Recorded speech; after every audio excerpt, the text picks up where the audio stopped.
Supreme court में वक्फ विवाद में दिलचस्प दलीलें रखी जा रही हैं। ख़ासतौर से मोनूमेंट को लेकर काफ़ी दलीलें रखी गई हैं और इसी के साथ साथ कलेक्टर को जिस तरह का अधिकार दिया गया था उसको लेकर काफ़ी दलीलें रखी गई हैं। हालांकि अभी तुषार मेहता जो सॉलिसिटर जनरल हैं यानी केंद्र सरकार की तरफ से दलीलें रखी जानी हैं। मेरे साथ याचिकाकर्ता डॉक्टर मिराज साहब मौजूद हैं। कलेक्टर को लेकर जिस तरह की दलीलें रखी गई, ख़ासतौर से ये जो कहा गया कि कलेक्टर खुद ही फैसला कर लेगा, तो कलेक्टर खुद ही जज कैसे हो सकता है, ये कैसी दलील है? देखिए, ये जो कलेक्टर वाला मसला है ये शुरुआती दिन से जो है कंट्रोवर्शियल रहा है कि आखिर मान लीजिए कि मेरी एक ज़मीन है और इसमें सुप्रीम कोर्ट में बड़ा मसला हुआ कि सुप्रीम कोर्ट में जब सीजीआई ने कहा कि भाई वक्फ में बड़े विवाद होते हैं, औरंगाबाद में भी मैं देखता हूं, तो हुआ ये कि उसमें एक सवाल ये उठा कि कोई भी पंचायत की ज़मीन हो, किसी की ज़मीन हो, लोग विवाद करते रहते हैं, लेकिन कहीं भी विवाद होता है तो उसमें पहले सुनवाई होती है, फिर उस विवाद का फैसला होता है। ऐसा नहीं होता है कि आपने एक कंप्लेंट डाली इस वक्फ के खिलाफ, वो वक्फ से ही खत्म हो गई और कलेक्टर के पास चली गई। नहीं, सुनवाई तो कलेक्टर कर सकता है ना, कलेक्टर करेगा, कोर्ट सुनवाई करेगी ना। अगर कलेक्टर तो मशीनरी का व्यक्ति है, अगर मशीनरी कह रही, मान लीजिए सरकार कह रही है कि ये ज़मीन हमारी है और कलेक्टर के पास वो पावर चला गया, तो कलेक्टर किस दबाव में फैसला करेगा, आप सब जान सकते हैं। तो मसला ये है कि ये वायलेशन हो गया क्लियरली हमारे लॉज का, और इसलिए जो है इसमें ये होना चाहिए कि कलेक्टर का जो अधिकार है वो फ़ौरन वक्फ से खारिज करने के बाद उन्हें नहीं मिलना चाहिए। इसमें कोर्ट में लड़ाई हो सकती है, वक्फ बोर्ड इस बात को डिसाइड कर सकता है, हाई कोर्ट इस बात को डिसाइड कर सकता है, और होती हैं लड़ाइयाँ, लोग करते हैं डिसाइड। दूसरा इशू जो खास तौर से था, मोनूमेंट को लेकर इशू था कि वक्फ यूज़र हैं, मोनूमेंट में अगर जो है जो आसार कदीमा के कवानीन हैं उनके तहत अगर उनको रखा जाएगा तो क्या वो वक्फ नहीं रहेगा? क्या ये वक्फ कानून उसको बदल रहा है, और बदल रहा है तो उस पर क्या आपत्ति है आपकी? देखिए, 1908 और 1925 के दो वक्फ एक्ट जो मॉन्यूमेंट एक्ट हैं, अब उसमें हो क्या रहा है कि ये कानून ये कहता है कि जैसे ही अगर मान लीजिए सरकार ने कह दिया कि फला चीज़ मॉन्यूमेंट है यानी आसार कदीमा की है, तो अब उस पे से फ़ौरन उस प्रॉपर्टी को वक्फ से हटा दिया जाएगा। जबकि जो चीज़ वक्फ है, अब वक्फ इज़ ऑलवेज अ वक्फ, क्योंकि वो अल्लाह के नाम कर दी किसी ने, तो वक्फ रहेगी। हो सकता है उसको मॉन्यूमेंट भी माना जा सके, उसके मेंटेनेंस के लिए सरकार यूज़ कर सके, लेकिन वक्फ है तो वक्फ रहेगी। उस पर एक बात और हुई थी कि सीजीआई ने ये कहा था कि जो खजुराहो के मंदिर हैं उसमें आज भी पूजा हो रही है। तो बहुत बार ऐसा होता है कि अगर कोई चीज़ मान लीजिए मस्जिद है और आपने उसको कह दिया कि वक्फ से खत्म हो गई, तो कल को आपके मंदिर हैं, तो दिल्ली की जामा मस्जिद भी है, वो भी प्रोटेक्टेड मोनूमेंट, वहाँ पर भी इबादत हो रही है। लेकिन अब जो कानून आया है, अगर वो कहते हैं कि ये चीज़ जो है मॉन्यूमेंट हो गई या ये 1908 के थ्रू हम ले रहे हैं अपने कब्जे में, तो वो अब वक्फ नहीं रहेगी, एट द टाइम वो सीज हो जाएगी। इस पर ही हमें आपत्ति है और इस पर जो है बात हुई, और बड़ा हंसते हुए सिब्बल साहब ने कहा कि ये किस तरह का कानून है, ये मुसलमानों को न्याय देगा। तो मसला ये कि देखिए, संवैधानिक उल्लंघन जो है आर्टिकल 25, 26, 27, 14, 15, 16, इन सब का उल्लंघन नहीं होना चाहिए। इसी कसौटी पे लड़ाई हो रही है कि संविधान में जो फ्रीडम ऑफ रिलीजियस एक्ट है वो जारी रहना चाहिए। बाकी तो वक्फ एक्ट तो आज ज़माने से बना हुआ है, चल रहा है। देखिए, ख़ास बातें यही रही हैं जिनके ऊपर पहले रोक लगा दी गई थी कि वक्फ बाय यूज़र को जो है अभी टच नहीं किया जाएगा, तो वो तो इंतरिम स्टे लागू है।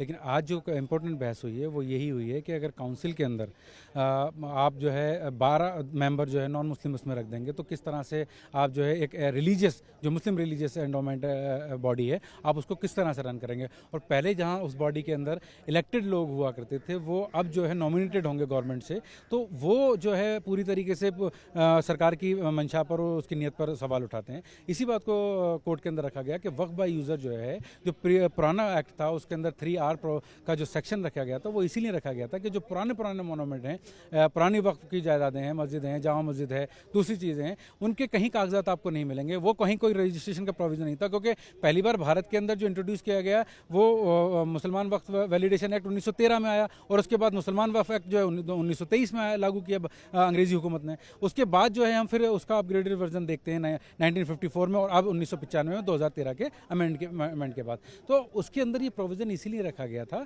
कि जो इस तरह के जो प्रॉपर्टीज़ हैं वो किसी भी तरह से जो है वो वक्फ मानी जाएंगी, क्योंकि वो अपने यूज़ से मानी जाएंगी कि कब से वो यूज़ होती आ रही हैं। इसका प्रोविज़न इसीलिए रखा गया था कि ज़्यादा डिस्प्यूटेड ना हो उन चीज़ों को लेकर के, क्योंकि बहुत सारे लोगों ने जो है सिर्फ वर्बली किसी को वक्फ कर दिया है तो उसी वक्फ माना गया उसके अंदर, क्योंकि उसका यूज़ होता आ रहा है। कोई कब्र आज जो दलीलें रखी गई कि रजिस्ट्रेशन ज़रूरी है और उस पहले इम्पैक्ट होता था कि मुतवल्ली को हटा दिया जाएगा, अब क्या इम्पैक्ट होता है?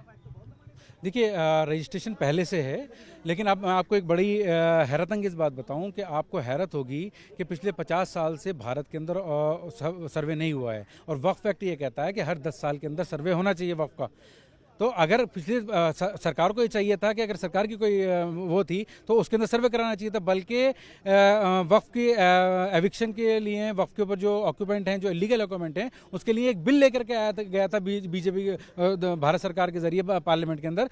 2024 में भारत सरकार ने उसको वापस कर लिया। तो अगर किसी भी तरह की मंशा अगर वक्फ को आज़ाद कराने की, वक्फ को किसी तरह छुड़ाने की थी, तो उस बिल को लॉ बना करके जो अनऑथराइज उसके अंदर काबजीन हो उसको रिमूव करते। जैसे मैं एक लेटर आपको जिक्र करूं, 1973 मार्च 1973 में इंदिरा गांधी जब भारत की प्रधानमंत्री हुआ करती थी, उन्होंने एक लेटर इशू किया था सारी स्टेट्स को कि वक्फ की ज़मीनों पर राज्य सरकारों के कब्जे हैं, या तो वो उसे खाली करें या उसका मुआवजा दें या मार्केट रेट से उसका किराया दें, और नहीं देंगे तो उनको वो देंगे। ये लिटरली धमकी थी।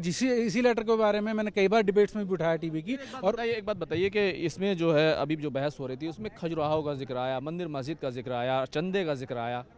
देखिए एक्चुअली मस्जिद के बारे में, क्योंकि वक्फ एक इंस्टीट्यूशन है मस्जिद, उसके बारे में जब कपिल सिब्बल साहब ने बात की तो उन्होंने ये बताया कि मस्जिद जो है, मस्जिद में चढ़ावा नहीं चढ़ाया जाता, और ये बिल्कुल नेचुरल बात है कि वहाँ चढ़ावा नहीं चढ़ाया जाता मंदिर की तरह, और वहाँ पर सिर्फ और सिर्फ आपसी कंट्रीब्यूशन से या कलेक्शन से जो है उसका मैनेजमेंट रन किया जाता है।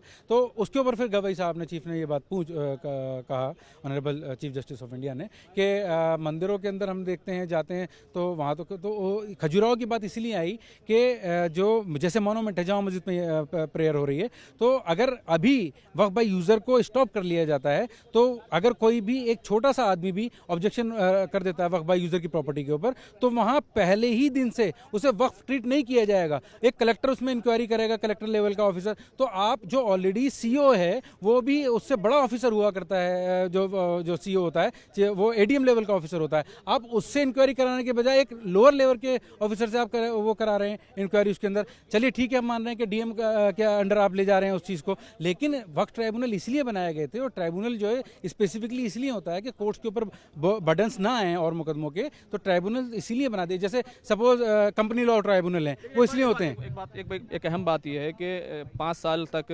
प्रैक्टिसिंग मुस्लिम होने का एक इशू था, उस पर भी दलील रखी गई। इस पर बुनियादी आपत्ति जो है वो जो याचिका करता है, अर्जी गुजार हैं, उनको क्या है कि प्रैक्टिसिंग मुस्लिम होना क्यों जो है इसमें गलत है?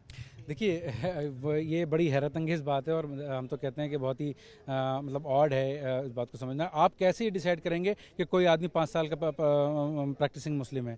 देखिए, क्या कोई अपने आप को अपने घर में सीसीटीवी कैमरा लगा के बताएगा कि मैंने आज से नमाज़ पढ़ना शुरू कर दिया, रोज़ा रखना शुरू कर दिया है?